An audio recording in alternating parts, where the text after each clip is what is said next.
अवधूत चिंतन श्री गुरुदेव दत्त श्री स्वामी समर्थ। मी प्राजक्ता तुमचं सगळ्यांचं आपल्या स्वामीमय राशी भविष्य या चॅनलमध्ये अगदी मनापासून स्वागत करते। आशा करते तुम्ही सगळे स्वस्त असाल, मस्त असाल आणि महत्त्वाचं म्हणजे पॉझिटिव्ह असाल। बघा आता लवकरच श्रावण महिना सुरू होतोय। कालच्या व्हिडिओमध्ये मी तुम्हाला शिवलीलामृतचं पारायण कसं करावं या श्रावण महिन्यामध्ये याची माहिती दिली। आजच्या व्हिडिओमध्ये बघा श्रावण महिन्यातली एक सगळ्यात पवित्र सेवा आणि अगदी आपण म्हणतो ना की या सेवेने कोणतीही इच्छा असेल ती पूर्ण होते अशी सेवा म्हणजे रुद्राभिषेक। रुद्राभिषेक आपण आपल्या घरच्या घरी पण करू शकतो किंवा गुरुजींना बोलवून पण करू शकतो।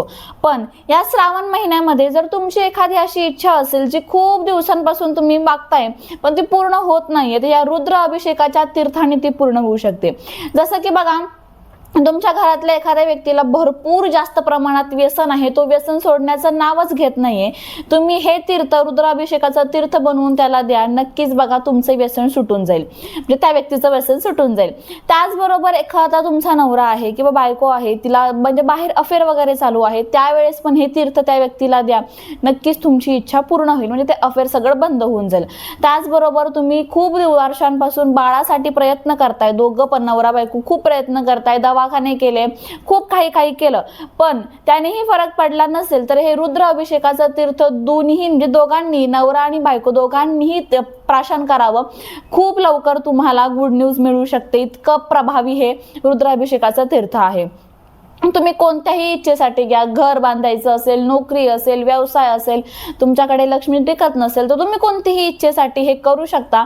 हे रुद्राभिषेकाचं तीर्थ इतकं पॉवरफुल असतं, त्यात हे आपण श्रावण महिन्यामध्ये बनवणार आहोत। त्याचबरोबर त्यावर इतके मंत्रोपचार केले जातात, पूर्ण 1 तास तुम्हाला लागू शकतो ही रुद्राभिषेकाची सेवा करायला। पण जर खरंच तुमची अडचण जर मोठी असेल ना तर प्रत्येकाने ही सेवा या श्रावण महिन्यामध्ये नक्की करावी।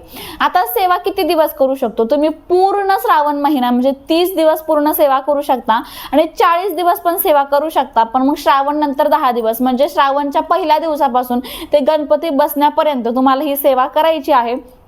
किंवा तुम्ही 11 दिवसाचा संकल्प घेऊन, तुम्ही 21 दिवसाचा संकल्प घेऊन देखील सेवा करू शकता। आणि एवढंही नाही झालं ना तर श्रावण महिन्यामध्ये 4 सोमवार आहे ना, तर प्रत्येक सोमवारी तुम्ही ही सेवा करू शकता, तुम्ही शनिवारी देखील करू शकता, पण एकदा तरी नक्की करून बघा, कारण की हे रुद्र अभिषेकाचं जे तीर्थ आहे ना ते खूप प्रभावी असतं। त्याचबरोबर आपल्या हातून रुद्राभिषेक केल्याचं फळ आपल्याला मिळेल, त्यामुळे नक्कीच तुम्ही रुद्राभिषेक करून बघा। आता यासाठी काही आपल्याला जास्त लागणार नाहीये, घरच्या घरी आपल्याला रुद्राभिषेक करायचा आहे। कसा करायचा आणि रुद्राभिषेक करताना कोणत्या सेवा कराव्या हे मी तुम्हाला आजच्या व्हिडिओमध्ये सविस्तर माहिती देणार आहे, त्यामुळे व्हिडिओ स्किप न करता शेवटपर्यंत बघत राहा। आता घरच्या घरी रुद्राभिषेक करायचा म्हणजे काय करायचं, छान एक पाट घ्यायचा, आपल्याला बसायला आसन घ्यायचं, त्या पाटावर छान मोठं तामण ठेवायचं, अगदी छोटंसं तामण ठेवू नका, कारण बघा आपण 1 तास सेवा करणार आहे, 1 तास आपण त्या शिवपिंडीवर पाणी अर्पण करणार आहे, ते पाणी पूर्णपणे भरून जाईल ते तामण, आणि त्यामुळे तामण जरा मोठंच ठेवा तुम्ही, किंवा एखादी मोठी प्लेट ताट ठेवलं तरीही चालणार आहे, पण मोठं असावं जेणेकरून ते 1 तासामध्ये कितीही पाणी पडलं तरी ते पूर्णपणे भरून पाणी खाली जाणार नाही। आता फक्त पाण्याने अभिषेक करायचा आहे आपल्याला, काही दूध लागणार ना, पंचामृत लागणार नाही, रुद्र अभिषेक फक्त आणि फक्त पाण्याने आपल्याला करायचा आहे, त्याचंच तीर्थ आपल्याला बनवायचं आहे। आपण बसलो, समोर पाट ठेवला, पाटवर मोठं असं ताट ठेवलं, त्यावर मधोमध आपल्याला शिवपिंड ठेवायची आहे। प्रत्येकाच्या घरात शिवपिंडी असेलच, आणि नसेल तर या श्रावणमध्ये तुम्ही ती एखाद्या आणून छान पूजा वगैरे करून घरामध्ये स्थापित करू शकता। फक्त शिवपिंड असावी, त्यावर नागाचा बेटोळा किंवा म्हणजे नागदेवता नसावा याची काळजी आपल्याला घ्यायची आहे। छान शिवपिंडी आपल्याला आणायची आहे, त्याची पूजा वगैरे करायची आणि तिथे आपल्याला शिवपिंडी ठेवायची आहे।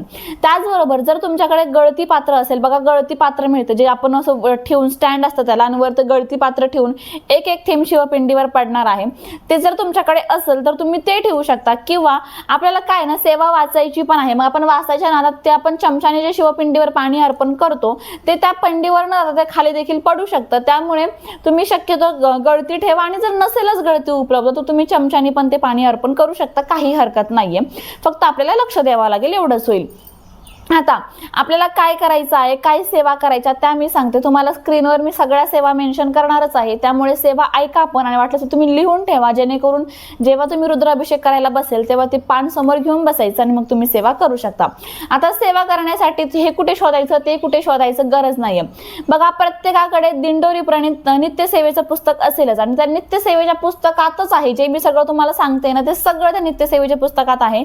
तुम्ही तिथून ते शोधून काढा आणि मग तुम्ही ते वाचू शकता. म्हणजे एकाच पुस्तकामध्ये सगळ्या सेवा दिलेल्या आहेत.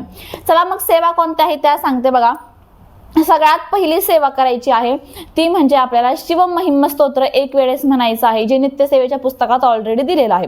सगळ्यात पहिले आपल्याला महादेवाची पिंड ठेवायची, त्यावर गळती पात्र लावून द्यायचं, त्यामध्ये पाणी टाकायचं आणि तिथेच बसून आपल्याला शिवमहिम स्तोत्र एक वेळेस पठण करायचं. त्यानंतर एकदा आपल्याला गणपती अथर्व शीर्ष पठण करायचं आहे.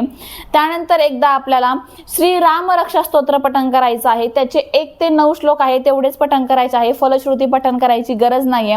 त्यानंतर बघा, श्री रुद्र अध्याय आहे, त्याचं चमक आणि नमक हे दोनही वाचायचं आहे. तुम्ही पुस्तकात जर बघितलं तर श्री रुद्र अध्यायाचे चमक असा एक वेगळा पार्ट आहे आणि नमक असा एक वेगळा पार्ट आहे. ते दोनही पार्ट आपल्याला एक एक वेळेस वाचायचं आहे. त्यानंतर शिवकवच आपल्याला एक वेळेस वाचायचं आहे. शिवगायत्री मंत्र 11 वेळेस म्हणायचा आहे. महामृत्युंजय मंत्र तो 11 वेळेस म्हणायचा आहे. महामृत्युंजय मंत्र 11 वेळेस म्हणायचा. त्यानंतर अमृत संजीवनी मंत्र 11 वेळेस म्हणायचा. साधा संजीवनी मंत्र आहे तो 11 वेळेस म्हणायचा. कालभैरव अष्टकम आहे ते 1 वेळेस म्हणायचं आहे. हे सगळं म्हणताना त्या शिवपिंडीवर आपण हे ठेवलेलं आहे किंवा आपण पाणी अर्पण करतच आहे. मग ते त्यानंतर शिवपिंडी तिथून उचलून घ्यायची, छान पुसायची, एखाद्या छान याच्यामध्ये ठेवायची, कोरड्या याच्यामध्ये. छान शिवपिंडीला आपल्याला 3 बोटांनी भस्म लावायचं आहे. पांढरं फूल असेल तर ते फूल अर्पण करायचं आहे. त्यानंतर बघा, तुमच्याकडे जर शक्य असेल तर तुम्हाला 108 बेलपान घ्यायचं आहे, कारण की पुढे आपल्याला शिवअष्टोत्तर नामावलीची सेवा करायची आहे. पण प्रत्येकालाच रोज 108 बेलपान घेणं शक्य होणार नाहीये. 1 बेलपान घ्या. पण कशी सेवा करायची बघा, शिव अष्टोत्तर नामावली म्हणजे 108 वेळेस आपल्याला भगवान शंकरांचं नाव घ्यायचं आहे. त्या पुस्तकात हे देखील सगळं दिलेलं आहे. आता कसं करायचं ते मी तुम्हाला सांगते, ते ऐका. शिवाष्टोत्तर नामावली म्हणायला सुरुवात करायची. भगवान शंकरांचं पहिलं नाव म्हटलं आपण की ते आपल्या हातातलं बेलपण आहे ते पिंडीवर असं हाताने, म्हणजे आपला हात तिथेच राहून द्यायचं, ते पिंडीवर ठेवायचं, परत काढून घ्यायचं, परत दुसरं नाव घ्यायचं, परत ते पान ठेवायचं, परत काढून घ्यायचं, परत तिसरं नाव घ्यायचं, परत ते पान ठेवायचं, काढून घ्यायचं. असं आपल्याला 108 वेळेस भगवान शंकरांचं म्हणजे शिव अष्टोत्तर नामावली म्हणायची. जेव्हा 108वं नाव आपण घेऊ तेव्हा ते बेलपान आपल्याला महादेवाच्या पिंडीवर अर्पण करायचं आहे. ही शिवाष्टोत्तर नामावली पहिले बाकीच्या सेवा करून मग ही सेवा शेवट करायची. त्यानंतर हे सगळं झाल्यानंतर आपल्याला सगळ्यात शेवट शिवशंकरांचं ध्यान म्हणायचं आहे. ते देखील त्या पुस्तकामध्ये दिलेलं आहे. म्हणजेच काय, तर ज्या सेवा मी तुम्हाला सांगितल्या आहे ना त्या सगळ्या सेवा त्या पुस्तकात दिलेल्या आहे. मन लावून तुम्ही जर शोधलं तर तुम्हाला सगळं मिळून जाईल. सेवा कोणत्या करायच्या हे मी तुम्हाला स्क्रीनवर बघा दिलेलं आहे. एक तर स्क्रीनशॉट काढून घ्या किंवा व्हिडिओ स्टॉप करून तुम्ही सगळं ते लिहून घेऊ शकता, जेणेकरून तुम्हाला फायदा होईल की कोणती सेवा कधी करायचं आहे हे समजून जाईल. खूप खूप प्रभावी आहे हा रुद्र अभिषेक. एकदा नक्की करून बघा.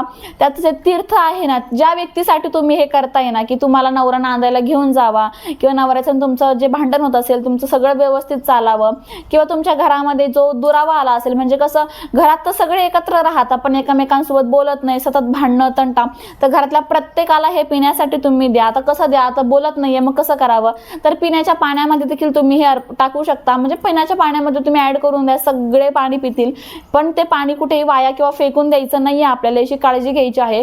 रुद्र अभिषेकाचं जे काही तीर्थ असेल त्यातलं एवढं तीर्थ देखील आपल्याला फेकून द्यायचं नाही, सगळं प्राशन करायचंच आहे. त्यामुळे ऑलरेडी जे पाणी आपण वापरणार आहे ते शुद्ध पाणी वापरायचं आहे. तसं पण पूजेसाठी शुद्धच पाणी वापरलं जातं. करून बघा, खूप प्रभावी सेवा आहे. तुमची कोणतीही इच्छा असू द्या ती या एक सेवेने नक्की पूर्ण होणार आहे. फक्त जी काही इच्छा असेल ती सेवा करायच्या पहिल्याच दिवशी तुम्हाला संकल्प करायचा आहे. सेवा 5 दिवस करायची का 10 दिवस करायची ही तुमची इच्छा, किंवा एकच दिवस करा, पण करून तर बघा, खूप प्रभावी सेवा आहे. आता तुम्ही म्हणाल की ताई मला वाचताच येत नाही, मला सेवा करायची तर खूप इच्छा आहे. बघा, दिंडोरी प्रणित गुरुमाऊलींचं चॅनल आहे यूट्यूबवर. तिथे रुद्राभिषेकाची पूर्ण सेवा मंत्रस्तोत्र एकाच व्हिडिओमध्ये त्यांनी सांगितलेला आहे. तो व्हिडिओ लावून द्यायचा आहे आणि तुम्ही फक्त महादेवाच्या पिंडीवर पाणी अर्पण करा. ती सेवा चालू राहते. एक अर्धा पाऊण तासाची सेवा आहे. तोपर्यंत आपल्याला फक्त पाणी अर्पण करायचं आहे. मंत्रस्तोत्र सगळं म्हटलं जातं जर तुम्हाला वाचता येत नसेल तर. पण सेवा नक्की करून बघा. चला मग आजचा हा व्हिडिओ तुम्हाला कसा वाटला नक्कीच सांगा. त्याचबरोबर बघा, श्रावण चालू होतोय, वेगवेगळे सणसूद चालू होत आहे, वेगवेगळ्या सणांची माहिती मी देणारच आहे. पण या व्यतिरिक्त तुम्हाला अजून कोणती सेवा जाणून घ्यायला आवडेल ते देखील सांगा, जेणेकरून त्याच सेवेवर आपण व्हिडिओ बनवू आणि जे काही डिमांड असेल ना ते मी तुमच्यापर्यंत नक्कीच तुमची पूर्ण करण्याचा प्रयत्न करणार आहे. कारण सेवा करणं खरंच गरजेचं आहे. जसं आपण म्हणतो की लॉ ऑफ अट्रॅक्शन गरजेचं आहेच आहे, त्यासोबत सेवा करणं देखील गरजेचं आहे. आणि जर तुम्हीही स्वामी सेवेकरी असाल तर नक्कीच तुम्ही सेवा केलीच पाहिजे. चला मग, व्हिडिओ आवडला असेल तर लाईक करा. त्याचबरोबर कमेंट बॉक्समध्ये श्री स्वामी समर्थ, जय जय स्वामी समर्थ कमेंट करायला विसरू नका. भेटू पुन्हा अशाच नवीन आणि सुंदर माहिती सोबत. तोपर्यंत आनंदात राहा आणि महत्त्वाचं म्हणजे पॉझिटिव्ह राहा. थँक्यू. श्री स्वामी समर्थ.